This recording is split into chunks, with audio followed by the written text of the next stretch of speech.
होने से मुझे एक बार बता देना।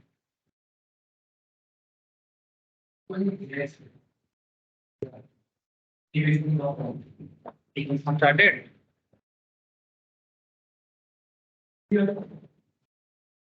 स्टार्ट हो गया sir. Started. Okay sir. Okay sir. Sir आप लोग भी सर थोड़ा सा पढ़ाई में आ जाओ, और जो नोट्स मैंने दिया कृपा करके उसको थोड़ा ओपन कर लो। ठीक है, अगला 1 घंटा अकाउंट्स के नाम कर दो। ठीक है, तो कि इंडिया जीत जाए। देखो सर, ये अच्छा बात करा। आप लोग क्या चाहते हो, मैच देखना चाहते हो कि इंडिया जीतना चाहते हो? जीतना चाहते हो ना, बस at the end of the day वो खुशी के लिए 1 घंटा पढ़ना जरूरी है। इसको श्रद्धा समझ के करो, देश के प्रति श्रद्धा। ठीक है, 1 घंटा कोई कुछ नहीं देखेगा।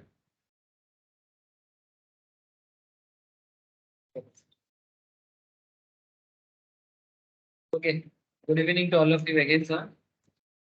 सर आज का अकाउंटिंग कॉन्सेप्ट क्लास में मैंने अकाउंटिंग थ्योरी बोलो, कॉन्सेप्ट बोलो, बेसिक्स ऑफ अकाउंट्स बोलो, जो बोलना है बोलो।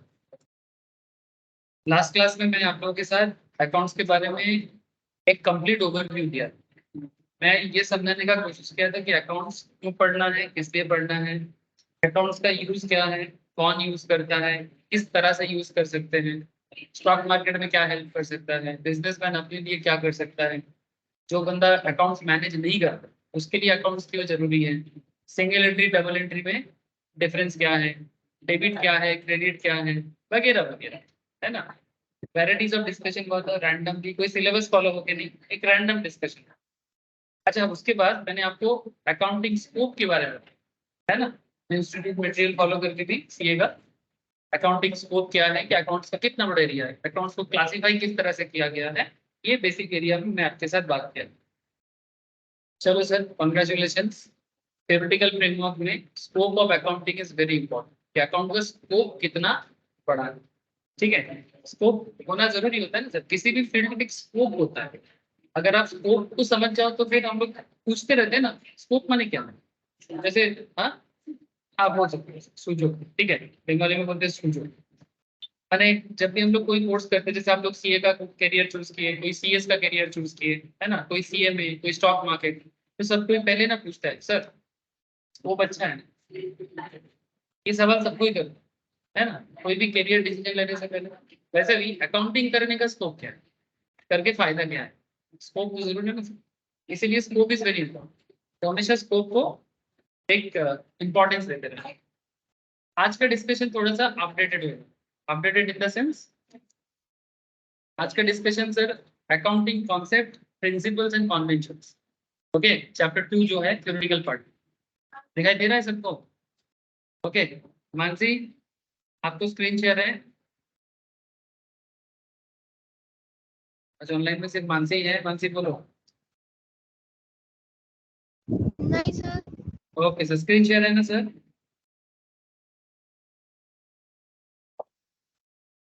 अच्छा sir, accounting concept, principle and convention. सबसे पहले तो आपको ये समझना पड़ेगा कि अकाउंटिंग जो कॉन्सेप्ट हम लोग डेबिट क्रेडिट करते हैं, जर्नल एंट्री करते हैं, लेजर पोस्टिंग करते हैं, जो आगे आगे मैं भी सिखाऊंगा। ठीक है, और जो लोग ऑलरेडी थोड़ा बहुत जानते हो एडवांस लेवल टॉपिक मैम के पास भी करते हैं, उनको तो पता ही है कि journal, ledger, trial balance, final accounts, है ना, पार्टनरशिप अकाउंट्स, ये सब के बिना अकाउंट्स तो अधूरा है। अब the big question is that कि सर ये जितना सारा भी topic, final accounts, partnership accounts, non profit organisations का अकाउंट्स, इंश्योरेंस क्लेम का अकाउंट्स, और भी हायर लेवल टॉपिक, लेकिन ये सारा खेल एक कॉन्सेप्ट में डेवलप होता है। There is a concept, concept मैंने जिसको हम लोग बंगाली में ऐसे बोलते हैं, या हिंदी में बोलते हैं धारणा। हर चीज का एक बेस होता है, किस बेसिस में हम लोग ये अकाउंट्स करते हैं, उस बेस के बारे में यहाँ पर हम लोग बात। Okay sir, accounting concept, principles and convention. कभी कभी कॉन्सेप्ट को एंड कॉन्वेंशन को इंटरचेंजेबली भी यूज किया जाता है, इंटरचेंजेबली भी यूज किया। तो अकाउंटिंग कॉन्सेप्ट क्या है, प्रिंसिपल्स क्या है एंड कॉन्वेंशन क्या है। सर सीधा हो जाए, नींद आ जाएगा। तो नींद लेने के लिए आया क्या? हाँ, नोट्स ओपन है ना? देखो सर, यहाँ पर ना 12 कॉन्सेप्ट है जिसके ऊपर पूरा अकाउंटिंग सिस्टम डेवलप किया गया है। 12 कॉन्सेप्ट, एक आदमी से 12 कॉन्सेप्ट इसमें, जैसे कि entity concept, money measurement concept, periodicity concept, actual concept, matching concept, going concern, cost, realisation, dual aspect, conservatism, consistency, mutuality. Sir रट्टा लगाओ तो रट्टा लगा सकते हो, no issue with that, but रट्टा, रट्टा माने मुखोश, रट्टा लगाना है नहीं है वो आपके ऊपर है। लेकिन सर यहाँ पर ये रट्टा लगाने के लिए नहीं है, कॉन्सेप्ट में आपको अपने ब्रेन में, सबकॉन्शियस माइंड में ये कॉन्सेप्ट को डेवलप करना है। तभी सबकॉन्शियस माइंड आपको कॉन्शियस माइंड में हमेशा अकाउंटिंग सिस्टम के बारे में हमेशा बात करेगा। ज्यादातर केस में 11-12 लेवल में स्टूडेंट ये सब बात करता ही नहीं है। 99% केस में स्टूडेंट ये सब पढ़ता नहीं है, लेकिन 11-12 में भी ये सब चीजें होता है। थ्योरी थ्योरी करके टीचर क्या करता है, टिक लगा देता है, यहाँ से इतना तक थ्योरी पढ़ लेना। Very bad system of education. इसके कारण क्या हो रहा है ना, आगे जाके स्टूडेंट डेवलप नहीं कर पा रहा है, बड़े बड़े अकाउंटिंग फर्म में अपने आप को जगह नहीं कर, सोच भी नहीं पा रहा है। जैसे big accounting firm like PwC, KPMG, Lodha group और भी बड़े बड़े अकाउंटिंग ऑडिटिंग फाइनेंशियल फर्म है। अगर वहां पर ऐसे आधा अधूरा नॉलेज लेके जाओगे ना, पहले दिन ही आपको निकाल देंगे। मैंने इंटरव्यू में, नौकरी तो बहुत दूर की बात है। तो अगर आपका बेस ही नहीं है, आप क्या करके आए। मैंने बैट पकड़ना, सिर्फ 4 चक्कर लगाना इज नॉट इनफ, साथ में आपको बेस होना चाहिए आपको।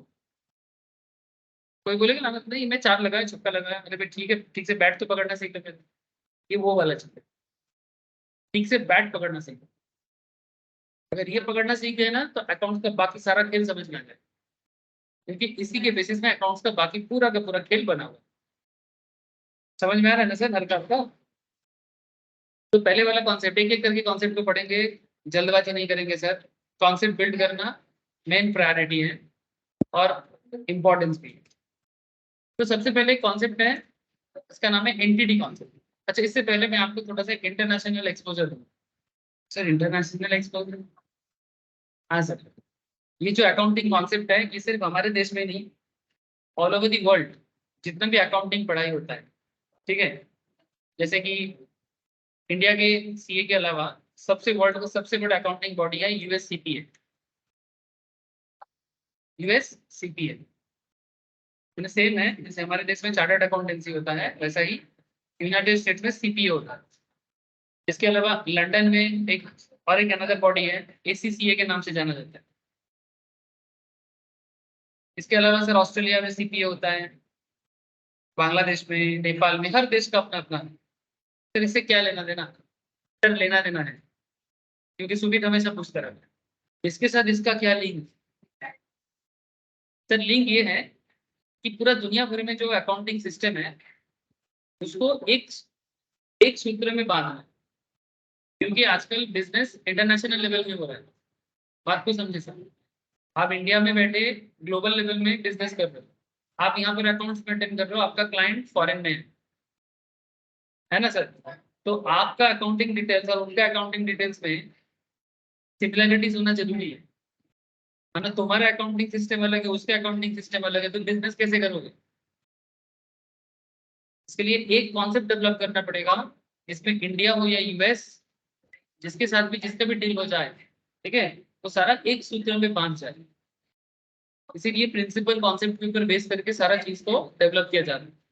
अभी भी कुछ कंट्रीज में डिफरेंसेस है, लेकिन फिर भी धीरे धीरे वो डिफरेंसेस को दूर करने का कोशिश किया जा रहा है। बात समझ में आ रहा है सर? ठीक है, तो यहाँ पर एक इमेजिनेशन सिनेरियो दिया है। एंटिटी कॉन्सेप्ट पे जाने से पहले एक इमेजिनेशन सिचुएशंस को डील करते हैं। इंट्रोडक्शन में देखो, कहता है कि let us imagine a situation where you are a proprietor and you take copies of your books of accounts to 5 different accountants. मानो आप एक बिजनेसमैन हो और आप अपने अकाउंट का डिटेल्स देके 5 अलग अलग अकाउंटेंट के पास जाते हैं। ध्यान से सुनना sir. You ask them to prepare the financial statement, और आप सबको बोलते हो कि मेरे अकाउंट्स बना के दो। आप कौन हो? एंटरप्रेन्योर, प्रोपराइटर, बिजनेस, ठीक है, एक ही बात है, अलग अलग इंग्लिश, ठीक है। You ask them to prepare the financial statements on the basis of the above records. आपके पास जो भी चीजें हैं उसके बेसिस में आप अपने अकाउंटेंट को कहते हो कि मेरा अकाउंट्स प्रिपेयर करके दो और अपना प्रॉफिट कैलकुलेट करके दो कि मैं इस साल कितना प्रॉफिट किया. After few days they ready the financial statement. इसके कुछ दिन बाद वो आपके लिए फाइनेंशियल स्टेटमेंट रेडी किया. Basically PL and balance sheet. Basically PL and balance sheet. Trading होगा तो ट्रेडिंग के साथ में gross profit. And all the 5 accountants have calculated 5 different amounts of profit. 5 अलग अलग अकाउंटेंट अलग अलग प्रॉफिट निकाल के रेडी है. मानो कि मैं प्रॉफिट हूँ, तुषार के पास गया, साहिल के पास गया, शुभंकर के पास गया, सबके पास गया, आपके पास गया, सबका अलग अलग प्रॉफिट निकाला. जब मैं आपको पूछता हूँ आप बोलते हो ये मेरा तरीका है. तुषार को पूछता हूँ, तुषार बोलता है ये मेरा तरीका है. मानसी को पूछता हूँ, मानसी बोलता है मेरा तरीका है. सुमित बोलता है ये मेरा तरीका है, बाकी का मेरे को नहीं पता. अब अगर सब कोई अपना अपना तरीका निकालना चालू कर दे तब तो बिजनेस करना डांसिंग ट्रैक से भी खतरनाक हो जाए, है ना. इसीलिए एक सूत्र में बांधना जरूरी है. ये जो मैं 5 अकाउंट्स का बात किया कि वर्ल्ड लेवल में 5 अलग अलग कंट्री भी हो सकता है एक्सपोर्ट इंपोर्ट लेवल. मानसी समझ में आ रहा है? मानसी हेलो बोलो सर. मानसी का आजकल आज थोड़ा नेटवर्क इश्यूज है, आवाज नहीं आ रही बीच बीच में. ठीक है. तो फिर से क्रिकेट सुनो सर. तो 5 अलग अलग अकाउंटेंट 5 अलग अलग प्रॉफिट निकाल. नाउ होगा क्या सर, इसमें दिक्कत क्या है सर? अगर निकाल ही दिया तो क्या है, 5 अलग अलग प्रॉफिट अगर कैलकुलेशन कर भी दिया तो इससे क्या उखाड़ लिया या क्या क्या खराब हो गया? हो सकता है सबका अलग अलग तरीका है. विराट कोहली का तेरा, रोहित शर्मा का अलग है ना. अब ऐसे बोलोगे ना सबका अलग अलग रान बनाने का टेक्निक है. लेकिन ये बिजनेस का ये रान बनाने का अल्टीमेटली रान सबको बनाना है. तो आगे का खेल है. It's such A situation what impact would be it leave on your about accounting profession. लेकिन इसमें अकाउंटिंग प्रोफेशंस के बारे में आपका क्या परसेप्शन होगा? कि भाई एक डॉक्टर के पास जाते हैं बोलते हैं कि आपको फीवर हुआ है, दूसरे के पास जाते हैं बोलते हैं कि आपको पेट का दर्द है, तीसरा बोलते हैं नहीं आपका तो नी में प्रॉब्लम है, कोई बोलेगा आपको तो नी रिप्लेसमेंट करना पड़ेगा. ऐसा करते हैं ना सर. अलग अलग डॉक्टर अलग अलग बोलते हैं. फिर जब कुछ समझ में नहीं आता नॉर्मल लोग बोलते हैं एक काम करो साउथ इंडिया चले जाओ, वेलोर में दिखा दो, चेन्नई चले जाओ अच्छा डॉक्टर मिलेगा. भाई यहाँ पर लोग इंग्लिश नहीं है. बिहार में जाओ तो फिर खतरनाक हालत. सीरियसली बिहार झारखंड में डॉक्टर का हालत तो क्या क्या डिजीज का क्या दवाई देगा भगवान ही जाने. कहाँ गजब का डॉक्टर है. मैंने जो मॉडर्न डॉक्टर बहुत भयंकर, पता ही नहीं चलता कि कौन क्या डॉक्टरी कर रहा है. मैंने अब उस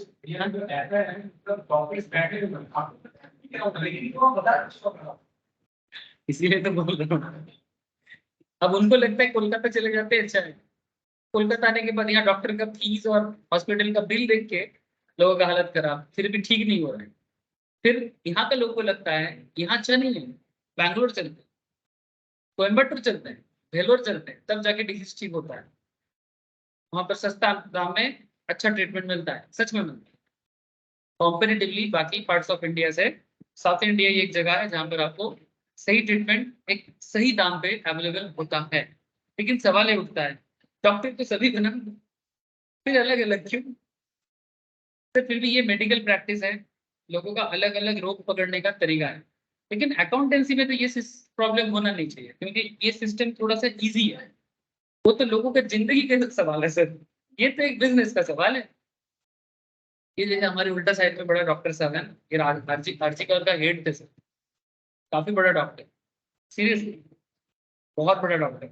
अब इनका एज तो 80 के आसपास हो रहा है, 70 प्लस तो है, 75 प्लस. लेकिन काफी फेमस है और बहुत ही इनका दवाई में जितना सुना हूँ कि काफी अच्छा काम करता है एलोपैथी में.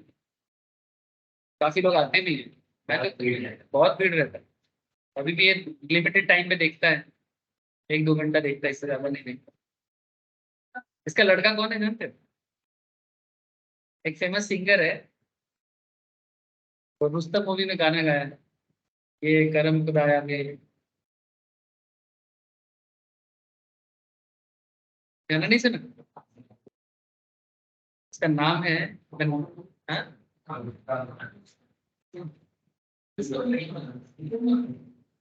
रुस्तम मूवी में उसने गाना गाया है, और भी गाना गाता है, उसका नाम है, नाम बोल रहा हूँ, एक ही सिंगल नेम पे चलता है। ऐसे याद आएगा तो मैं बोलूंगा।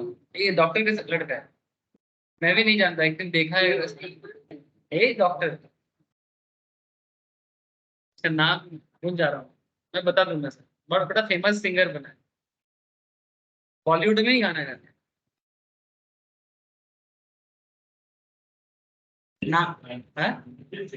नहीं अरिजीत, अरे उस वो भी अपूर्व मुखर्जी, अपूर्व मुखर्जी का टाइटल, उसका पूरा नाम वो यूज नहीं कर, सिंगल नाम यूज कर। और को और को और को हैं? अरे वो तो पाकिस्तान का है। और को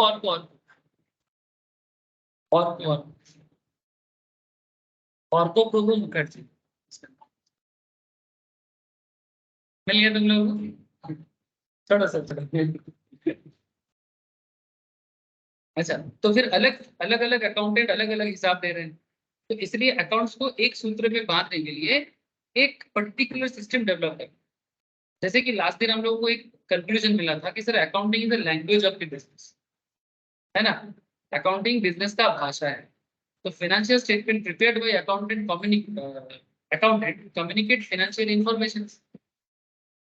जो भी हम लोग अकाउंट्स में डेवलप करेंगे, जैसे कि पीएल बनाएंगे, बैलेंस शीट बनाएंगे, है ना, ये अकाउंटिंग इंफॉर्मेशन बनेगा। इसी से शेयर होल्डर कंपनी का शेयर में इन्वेस्ट करने से पहले कंपनी का अकाउंटेंट अपने बिजनेस के फ्यूचर के बारे में, है ना, ये सारा चीज उसके साथ क्या होगा, कम्युनिकेट करेगा कि अच्छा बुरा भला सब बताएगा, आगे क्या करना है नहीं करना है एवरीथिंग। तो वेरियस स्टेक होल्डर्स जो कंपनी के बिजनेस के साथ जुड़ा हुआ है, स्टेक होल्डर्स बोलते हैं, वो डिसीजन ले सकता है। Therefore, it is important that financial statement prepared by different organizations should be prepared on uniform basis. Standardization होना चाहिए। स्टैंडर्डाइजेशन माने चाहे कोई भी करे एक स्टैंडर्ड सिस्टम फॉलो करके देगा। इसीलिए एक अकाउंटिंग स्टैंडर्ड का कॉन्सेप्ट आता है। आगे आगे आप लोगों को फाउंडेशन लेवल में, मतलब बेसिक लेवल में अकाउंटिंग स्टैंडर्ड्स का नाम और उसका काम बताया जाएगा। और जब आप लोग इंटरमीडिएट एंड फाइनल में जाओगे, अकाउंटिंग स्टैंडर्ड्स ही करना पड़ेगा। सिर्फ अकाउंटिंग स्टैंडर्ड्स में ही आधा सिलेबस खत्म होता है, फाइनल तक जाता है। क्योंकि अकाउंटिंग स्टैंडर्ड ही है जो अकाउंट्स का रूप देता है। बेसिकली कुछ नहीं है, सरकार बता देते हैं कि किस तरह से करना है। Institute of chartered accountants, ministry of corporate affairs और एक टीम ऑफ बोर्ड्स मिलकर डिसीजन लेते हैं कि ऐसे हम लोग अकाउंट्स को मेंटेन करेंगे। एक दो कंपनी ज्वाइंट वेंचर करेगा, उसका अकाउंटिंग सिस्टम कैसे होगा, कंपनी का डेप्रिसिएशन का रूल कैसे बनेगा, ठीक है। दो कंपनी मार्च कर रहा है, उसका क्या सिस्टम करेंगे, अमलगामेशन का क्या करेंगे, ये सारा खेल एक सिस्टम पे बोल रहे हैं। वो सिस्टम फॉलो करना है और हिसाब करना है, एक रूल बेस्ड मेथड। क्या है सर? रूल बेस्ड, ठीक है। और इसलिए देखो यहाँ पर, और थर्ड पैरा में देखो क्या बोलते हैं, to avoid confusion and to achieve uniformity, accounting process is applied in the conceptual framework of generally accepted accounting principles.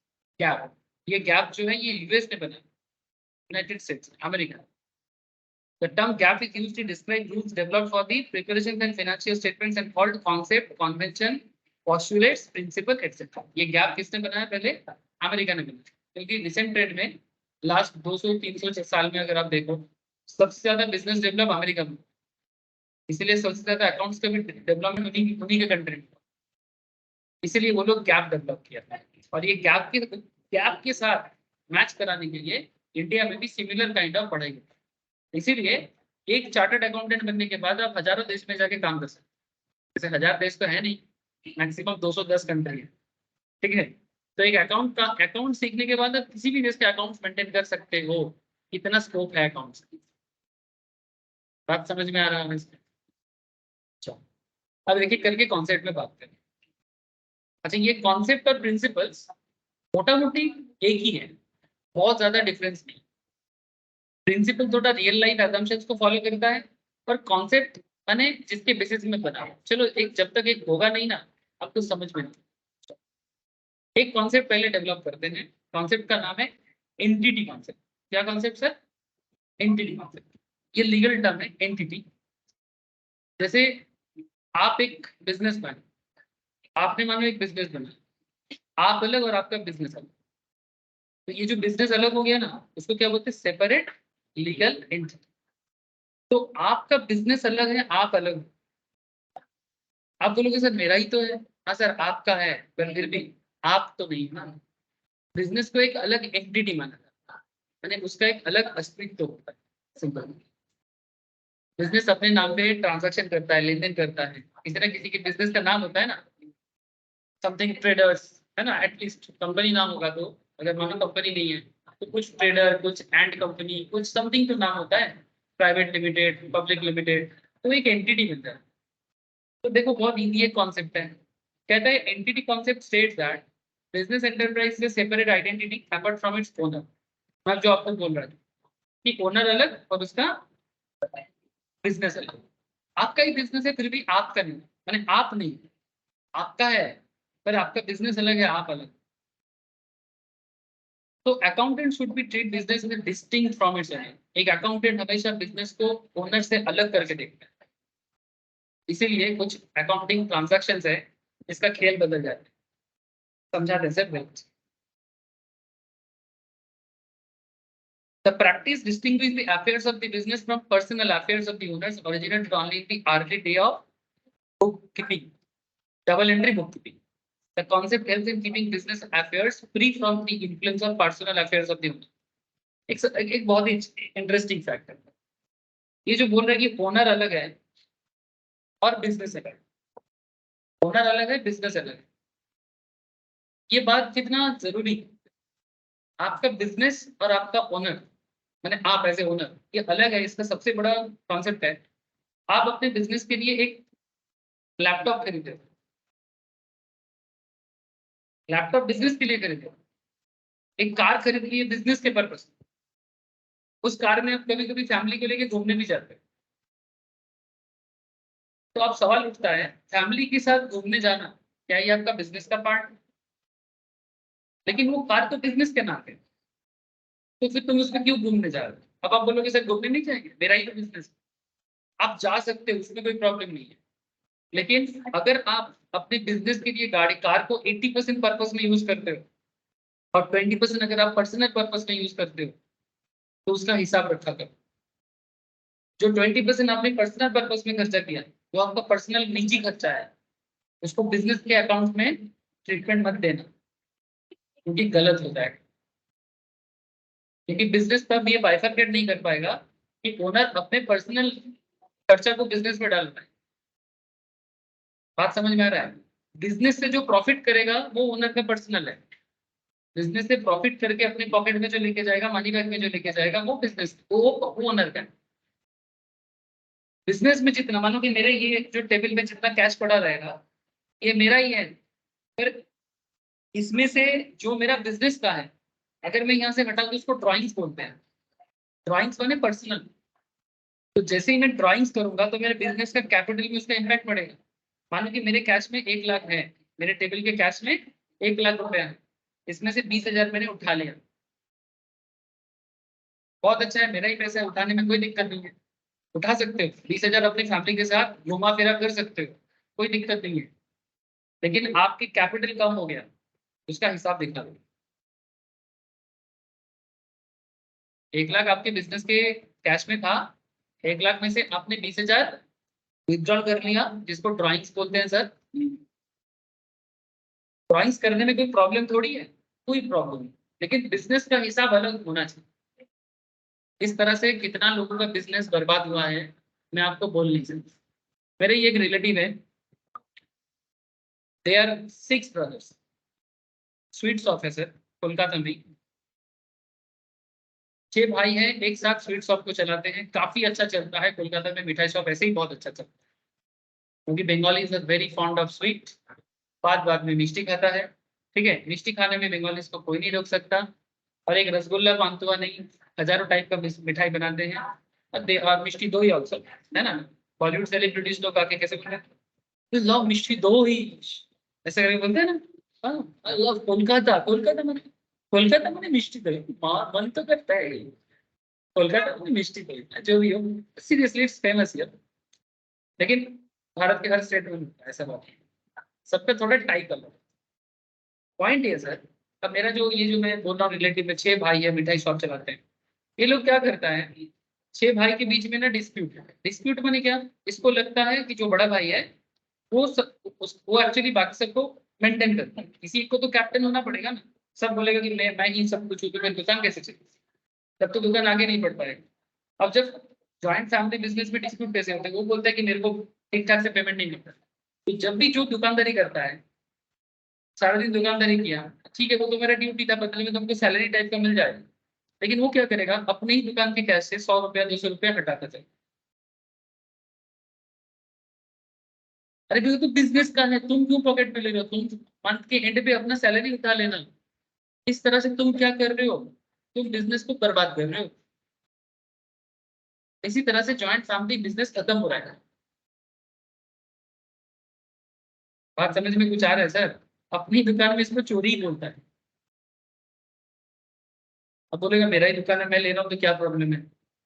लेकिन ये 6 भाई का दुकान है, थोड़ा मैनेजमेंट सही होना चाहिए था। लेकिन वो ये एनडीटी कॉन्सेप्ट समझता नहीं है कि अगर मैं अपने दुकान से ही 100 रुपया 200 रुपया हटाता जाऊं, तो इसका इम्पैक्ट मेरे ही बिजनेस। सुबह नेक्स्ट दिन जब सुबह स्वीट शॉप है, उसका रॉ मटेरियल क्या होता है, दूध, छेना, है ना, मिल्क। छेना को क्या बोलता है, छेना को इंग्लिश में क्या बोलता है, cottage, cottage cheese, cottage cheese बोलते हैं। ठीक है, कॉटेज चीज। खोया बोल के एक चीज होता है जिससे मिठाई बनता है, खोया। ठीक है, ये सुबह उठ के खरीदने जाना पड़ता है, तब जाके मिठाई बनता है। अब जब नेक्स्ट दिन सुबह तुम जाओगे मार्केट में, कैपिटल, ये तुम्हारा कैपिटल है ना, अब तुम्हारा कम पड़ेगा। अब उसको डेली 200 400 रुपया अगर हर एक कोई हटाता जाएगा, तो at the end of the day क्या इम्पैक्ट पड़ सकता है बिजनेस में। मैं इस तरह से अपने आंखों के सामने कितना बिजनेस को बर्बाद होते देखा, मैं आपको बोलूँ। मेरा उम्र इतना भी नहीं है, लेकिन ये जो आंखों के सामने देखता हूँ ना, ये बहुत खतरनाक चीज है। मैंने इससे से आप बिजनेस का फ्यूचर भी 2 मिनट बैठ के बता सकते हो कि ये बिजनेस हार्डली 10 साल, आज कुछ करके 10 साल फिर खत्म हो जाएगा। कितना भी अच्छा उसका प्रोस्पेक्ट क्यों हो। कुछ लोग सर एक सही जगह में बिजनेस बनाने के लिए तरसते हैं, और कुछ लोग अपना बिजनेस को बर्बाद करने में लगे हैं। समझ में आ रहा है सर बात। इसलिए एंटिटी कॉन्सेप्ट समझना भी जरूरी है कि मैं अलग और मेरा बिजनेस अलग। बिजनेस को वो इज्जत देना पड़ेगा जो उसका है। आदत ज्यादातर केस में लोग अपने बिजनेस को वो इज्जत नहीं दे पाते। क्या समझते हो ना, सम्मान, रेस्पेक्ट, क्योंकि वो एक अलग एंटिटी है। कुछ लेने से पहले बार बार पूछना पूछना भी है इसको। भले ये आर्टिफिशियल है, मैं तुमसे पैसा ले रहा हूँ, कुछ दिन बाद तुमको वापस कर दूंगा। समझ में आ रहा है सर बात। ये आर्टिफिशियल है मेरा बिजनेस, लेकिन मैं अपने बिजनेस के साथ बात करूंगा कि मैं उठा रहा हूँ अपनी जरूरत के लिए, बट कुछ दिन बाद तुमको रीपे करूंगा। This is my liability towards my business. तो समझ में आ रहा है, बैलेंस शीट में कैपिटल का कॉन्सेप्ट है ना सर।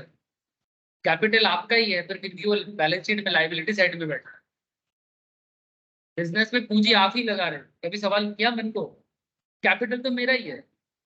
फिर भी बैलेंस शीट में जो लोग अकाउंट जानते हो थोड़ा बहुत भी अच्छे खासे, अब देखना कि बैलेंस शीट में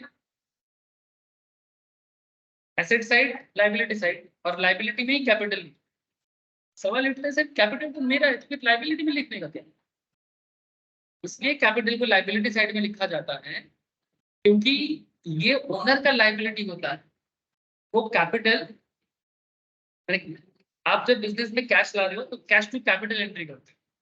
कैश आपका है, कैपिटल बिजनेस को दे रहे हो, तो ये बिजनेस की लाइबिलिटी है कि वो अपने ओनर को वापस करे। बिजनेस भी लायबल है कि भाई मेरे को बिजनेस में कैपिटल दिया, मैं अपने ओनर को वापस कर। बात समझदार है सर। अब इसलिए कैश टू कैपिटल एंट्री करते हो, कैश अकाउंट को डेबिट करते हो। क्यों कैश को डेबिट करते हो, बिजनेस में कैश आ रहा है बोलते हैं। आगे आगे सिखाऊंगा, और कैपिटल को क्रेडिट इसलिए करते हो क्योंकि ये बिजनेस का लायबिलिटी है कि वो अपने ओनर को वापस करे। और ये इसीलिए संभव होता है कैश टू कैपिटल का एंट्री, इसीलिए संभव होता है कि एंटिटी कॉन्सेप्ट नहीं। अगर ये एंटिटी कॉन्सेप्ट ना होता तो कैश टू कैपिटल का एंट्री ना हो। जा रहा है ना बात माता? कैश अकाउंट को डेबिट करते हैं टू कैपिटल अकाउंट पर, लेकिन टू कैपिटल क्यों करते हैं? क्योंकि कैपिटल और बैलेंस शीट में कैपिटल को लायबिलिटी साइड में ही क्यों दिखाते हैं? कैपिटल तो मेरा है, क्रेडिटर को लायबिलिटी पे दिखाएं समझ में आता है क्योंकि क्रेडिटर को पे करना है। मेरे पास लैंड है, बिल्डिंग में एसेट दिखा रहा हूँ, इट्स ओके, समझ में आता है। पर कैपिटल तो क्यों? कैपिटल तो मेरा पूछिए, कोई कोई बोलता है नहीं उसको बैलेंस करने के लिए, जवाब ऐसा आता है। हाँ शुभंकर, लोग बोलेगा बैलेंस करने, बैलेंस शीट है कैपिटल को बैलेंस करने के लिए, कैपिटल को लायबिलिटी पे दिखा, ऐसे ही जवाब देता है ना लोग। पूछना सर, किसी को भी पूछ, जो भी आपका सहपाठी है उसको छोटा दिखाने के लिए नहीं, ऐसे ही एजुकेशनल डिस्कशन तो किया जा सकता है अपने कॉलेज में, अपने स्कूल में, जहां पर भी आप पढ़ते हो, ट्यूशंस में। आप पूछना है उसको कि बैलेंस शीट में कैपिटल को लायबिलिटी में क्यों दिखा जाता है। आप मेरे को बताना आके नेक्स्ट दिन कितना लोगों ने सही आंसर दिया। ये किसी को नीचा दिखाने के लिए नहीं बोल रहा हूँ, ये just a discussion, knowledge share करने से बढ़ता है। शायद इनसे भी आपको कुछ नया सीखने को मिल जाए, या फिर अगर उसको नहीं पता तो आप उनको बता दो। पढ़ाई अगर किसी को नहीं आता है या फिर किसी को नॉलेज कम है तो ऐसा नहीं कि उसको छोटा दिखे, तुमको कुछ नहीं। ये जो कल्चर बना हुआ है ना सर, इस कल्चर से बाहर निकल, यही देश को खत्म कर। जिसको बहुत आता है वो बहुत अहंकार लेता है, जिसको कुछ नहीं आता वो अपने आप को छोटा समझता है। लेकिन नॉलेज सबके लिए इक्वल कर दो, जिसको नहीं आता उसको सिखा दो, जिसको आता है वो सिखा दे, जिसको आता है वो सिखा दे और जिसको नहीं आता है वो सीख ले। बैलेंस हो जाएगा ना, सोसाइटी तभी ना डेवलप करेगा। लेकिन ऐसा नहीं चलता हमारे देश में। समाज में कैसे चल रहा है, मेरे को आता है तो क्यों कुछ नहीं। और इस तरह से तुम्हारा मोरल को डाउन किया जाएगा ताकि तुम जिंदगी में आगे ना बढ़ पाओ, क्योंकि एक बार तुम्हारे मोरल पे कुल्हाड़ी चढ़ गया ना, अब तुम्हारे मोरल को ठीक कर ऐसे किसी का दम नहीं है कि तुम्हारे मोरल को ऊपर करो। ठीक है, तो मुझे सर्वे करके बताना सर। हाँ, सर्वे करके बताना, उसको पूछना। मानो कि बीकॉम ऑनर्स हो चुका है या बीकॉम पढ़ रहा है, ठीक है, 11th 12th पास कर चुके हैं, ऐसे लोगों को पूछ। है ना, अरे कुछ तो पता होगा तब ना वो सोचेगा। ठीक है, कैश टू कैपिटल में टू कैपिटल ही क्यों करो, ऐसे करके पूछो। ठीक है, मुझे आगे बताना कि कितना लोग सही जवाब दें। ऐसे और भी सवाल है, अकाउंट्स के बाहर भी सवाल है। साल में 12 महीने ही क्यों होते हैं? नेक्स्ट दिन आके मुझे बताना। 10 महीने में एक साल क्यों नहीं होता? 8 महीने में एक साल क्यों नहीं होता? 12 महीने में एक साल क्यों? एक सर्किल का सरकमफेरेंस 360 डिग्री क्यों होता है? 180 क्यों नहीं, 300 क्यों नहीं, 200 क्यों नहीं? सब कारण है।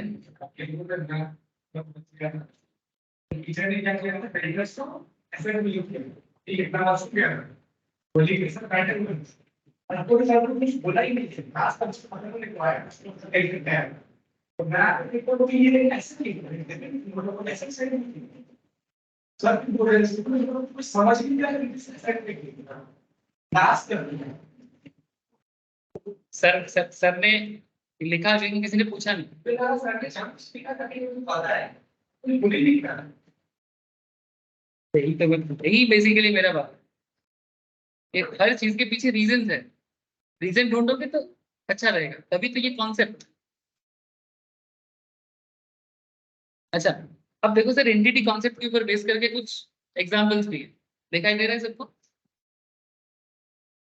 देखो यहाँ पर कितना सुंदर लिखा है, एंटिटी कॉन्सेप्ट मींस, देखो सेकंड पैरा में, entity concept means that enterprise is liable to the owner for capital investment made by the owner. समझ में आ रहा है sir? Enterprise is liable to the owner, enterprise owner के प्रति liable होते हैं for capital investment made by the. Business कह रहा है, बिजनेस मानो ये बिजनेस है, ये मैं हूँ, मैं अपने बिजनेस को पैसा दिया, 1 लाख मानो बिजनेस में मैंने डाला। ठीक है, अब मेरा बिजनेस मेरे को बोल रहा है कि मैं लायबल हूँ आपके प्रति, मेरे ओनर, मैं आपके प्रति लायबल। गजब का सोचे, सोचो तो गजब है। Since the owner invested capital which is also called risk capital. अच्छा, ओनर ने जो पैसा डाला उसके लिए रिस्क है ना सर। दुनिया में किसी को भी बोलो बिजनेस करने के लिए, आधे से ज्यादा लोगों का हार्ट बीट धक धक धक धक। माँ बाबा को जाके बोलो मेरे को पढ़ाई करके जॉब नहीं करना है, बिजनेस करना। देखो फिर माँ बाबा का मैंने छाती इधर थोड़ा सा कान लगा के सुनना, ठीक है। 99% माँ बाबा ऐसा बोलेगा नहीं नहीं बेटा, कुछ भी छोटा मोटा कर ले, पर जॉब कर ले, बिजनेस ना। बहुत चिंता है बिजनेस में, क्या पता डूब जाए। जिस दिन हमारे देश में एटलीस्ट 100 में से 20 माँ बाप, 100 में से 20 माँ बाप अपने बच्चे को बोले कि जा बेटा बिजनेस करके दिखा, जॉब तो बहुत लोग करते हैं, उस दिन समझना कि देश आगे बढ़ना चालू करे। ठीक है। रिस्क कैपिटल इसीलिए बोलते हैं। रिस्क क्यों? क्योंकि business is like adventure. Adventure समझते हो आप लोग? हाँ, एडवेंचर माने क्या होता है? चैलेंजेस, अनसर्टेन को चेस करना। जब हम लोग पहाड़ी में चढ़ते हैं, कभी चढ़े हो कभी पहाड़ी? कितना ऊंचा पहाड़ी में चढ़ो? वो तो पहाड़ में रहता है, तेरा घर ही पहाड़ी के पास। कभी माउंटेन चढ़े हो आप? हाँ, ट्रेकिंग में कभी गए हो? एटलीस्ट कभी कुछ नहीं तो रिलीजियस मैटर अगर कोई मायने नहीं रखता, एक बार वैष्णो देवी ट्रैक कर लो, क्योंकि रास्ता मिलेगा तुमको। वैष्णो देवी ट्रैक कर लो, 40 किलोमीटर, 14 किलोमीटर, हाफ 14 किलोमीटर था।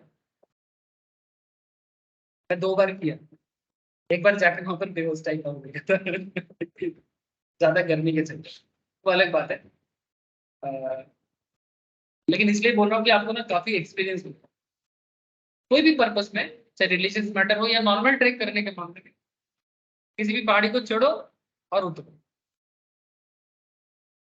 समझ में आएगा कि अनसर्टेन को चेस करना क्या होता है।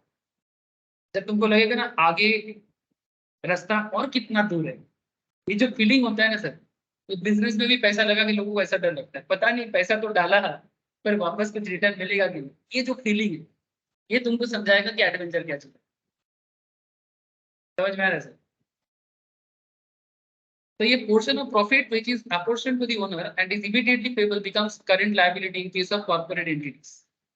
यहाँ पर एक एग्जाम्पल दिया, गजब का एग्जाम्पल है, मजा आ जाएगा। तो ये इसका क्या खबर है? मानसी, मानसी का खबर क्या है? मानसी आवाज आ रहा है क्या? सुन रहे हो तुम? हाँ सर। अरे वाह, thank you sir. Mister x started business, business start किया और 7 लाख इन्वेस्ट किया। जिगरा वाला होगा। With which he purchased machinery. अच्छा, 7 लाख में से 5 लाख में एक मशीन खरीदा और बाकी 2 लाख अपने हाथ में रखे। The financial position of the will be as follows. तो उसका फाइनेंशियल पोजीशन देखो क्या कहते हैं। उसके पास कैपिटल है 7 लाख का, मशीन जो है जिसको एसेट भी कहते हैं, है ना, 5 लाख का, और कैश कितना पड़ा हुआ है? 2 लाख। कैश भी एसेट है, ठीक है। ओके, हमेशा हो जाएगा इससे। दिस मीन्स मिस्टर एक्स के पास 7 लाख है एंटरप्राइज के लिए टोटल, जिसमें से उसने, अच्छा उसमें आप क्या बता देखो मिस्टर, इसका मतलब है कि 7 lakh that the enterprise goes to mister X. Goes to माने, वो जो एंटरप्राइज है वो अपने ओनर के प्रति लायबल बन गया। 7 लाख मेरे पे इन्वेस्ट किया तो मेरे को रिटर्न देना पड़ेगा। एक्स्ट्रा जितना भी देंगे वो प्रॉफिट दिलाएंगे अपने ओनर। समझ में आ रहा है सर? सर तो फिर क्या ऐसा बोला जा सकता है, जैसे एक वो डॉग होता है ना सर, वो अपने प्रभु के प्रति कितना लायबल है, देखो कभी? हाँ, डॉगी है वो, डॉगी। थोड़ा सा प्यार करो तुम्हारे लिए जान तक दे। बिजनेस भी कुछ ऐसा है, थोड़ा प्यार करो तुमको भर भर के पाए। कभी सोचा नहीं इस तरह से, पर सोच सकते हो। अपने बिजनेस को थोड़ा प्यार करो, थोड़ा पैसा डालो, समय दो, प्यार करो उसको, भर भर के दे, डॉगी के तरह। एक डॉगी एक प्राणी है, नॉट जस्ट डॉगी, हॉर्स भी है। पर डॉगी को नॉर्मली हम लोग आम काम में देख सकते हैं। उसको थोड़ा सा प्यार करो, 2 बिस्किट दे दो, तुम्हारे लिए जान